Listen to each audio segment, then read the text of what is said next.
Right now, across 16 stadiums in 3 different countries, the biggest sporting event on the planet is just getting underway. And after the U.S. team's commanding win over Paraguay in its opening match, even casual fans who never watch soccer are suddenly checking schedules. But while that drama plays out on the field this week, a different kind of opening match is unfolding in Washington today, and the stakes for your money are considerably higher than any group stage scoreline. In just a few hours, Kevin Warsh will step to the podium for his very first interest rate decision as chairman of the Federal Reserve. And the question on every gold trader's mind right now is simple. Does today confirm the next leg higher toward 43.43, or does it mark the top of this latest push? By the end of this video, you'll know exactly where gold and silver are trading at this moment, what's actually been driving this move, what to realistically expect from Warsh's debut as Fed chair this afternoon, and which specific price levels will tell you whether this rally has more room to run or whether it's about to stall. We'll walk through the market snapshot first, then dig into the macro forces behind it, the technical picture, and how investors are positioned, and finally what's coming next that could move these markets before the week is out. Let's start with where things stand. Gold is changing hands in the area of 43.40 to 43.50 an ounce, after opening today's session a touch lower and grinding higher through the morning. That puts the metal right at the edge of the resistance that's capped it for the past several sessions. It's been an extraordinarily volatile year for gold. The 52-week range stretches from roughly $3,200 all the way up past $5,500, a level the metal actually touched earlier this year, near the worst of the fighting between the United States and Iran. Since then, gold has pulled back meaningfully, falling more than 20% off that peak as the conflict dragged on, and interest rates stayed elevated before stabilizing over the past few weeks and grinding back toward today's 4,300 zone as a tentative ceasefire took hold. Silver tells a similar story, just with even more violence in the swings. After spiking to an all-time high above $121 an ounce back in late January, silver came down hard, and it's currently trading around $70 an ounce.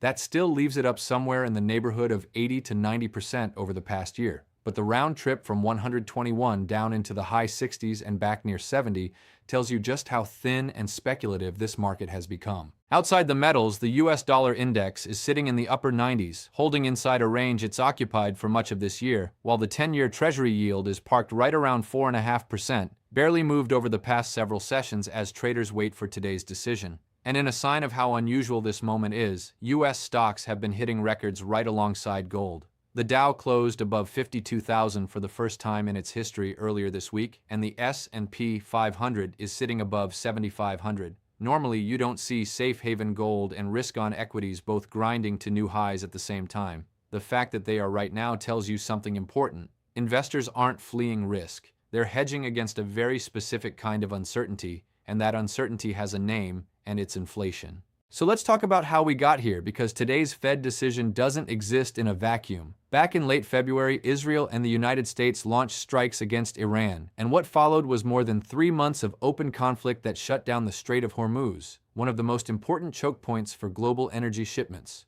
Oil and gas prices spiked, ceasefires were floated and then collapsed more than once, and that geopolitical risk premium worked its way directly into prices at the gas pump and, from there, into the broader inflation data. Just this past week, American and Iranian negotiators finally landed on a framework deal to extend the ceasefire, reopen the Strait of Hormuz, and work toward a more lasting resolution, including a 60-day window to hash out the far thornier issue of Iran's nuclear program, with a signing ceremony reportedly planned for Geneva in just a couple of days. That's meaningfully de-escalatory, and it's part of why energy prices have eased off their highs even as the headline inflation numbers are still catching up to where things stood a month or two ago. And that brings us to the data Kevin Warsh is staring at right now. May's Consumer Price Index came in at 4.2% year over year, the hottest reading since April of 2023, and a meaningful chunk of that increase traces directly back to energy costs tied to the conflict. At the same time, the labor market has refused to crack. May's jobs report blew past expectations, with employers adding 172,000 positions against forecasts for somewhere around 85,000, while the unemployment rate held steady at 4.3% and wages climbed 3.4% over the past year. That's the backdrop Warsh inherits on day one: inflation running well above target, and a labor market giving the Fed zero excuse to cut rates out of concern for jobs. Warsh himself is worth understanding because his presence at the podium today is part of the story. He was confirmed by the narrowest Senate vote for a Fed chair in modern history, 54 to 45, after a confirmation process that stretched across much of the past year. He spent years arguing that the Fed was too slow to respond to the post-pandemic inflation surge, has talked publicly about wanting what he's called regime change at the central bank, and has been openly skeptical of the institution's habit of holding press conferences after every meeting, a practice that only started back in 2011 under Ben Bernanke. He was sworn in inside the East Room at the White House itself, with the president looking on, the first time a Fed chair has been sworn in there since Alan Greenspan back in 1987, a small detail that says a lot about how closely this administration wants to be associated with the Fed's direction going forward. Trump has made clear he trusts Warsh more than he ever trusted Powell, which in theory gives the new chairman more room to maneuver. But the committee he's inheriting has grown more hawkish, not less. Powell's final meeting in charge back in April produced 4 dissenting votes, the first time that's happened since 1992, a clear sign of just how fractured this committee already was before Warsh ever walked through the door. Markets are about as confident as they get heading into a Fed decision. Pricing from the CME's FedWatch tool puts the odds of the Fed holding rates steady at the current range of 3.5% to 3.75%, somewhere north of 97%. So the headline number today is close to a foregone conclusion. What actually matters is the language. Several major bank economists expect the post-meeting statement to drop its previous reference to an easing bias, replacing it with something closer to neutral, simply because the inflation and jobs data no longer support leaning toward cuts. Just as important will be the quarterly projections, the so-called dot plot. Back in March, the median forecast among Fed officials still pointed to 2 rate cuts before the end of this year. Given everything that's happened since, that path may already be obsolete, and there's even some chatter that Warsh, given his stated skepticism of the forecasting exercise, could choose to skip submitting his own dot altogether, a largely symbolic move, but one that would say a lot about how differently he intends to run this institution than his predecessor did. Here's why all of this matters for the metals specifically.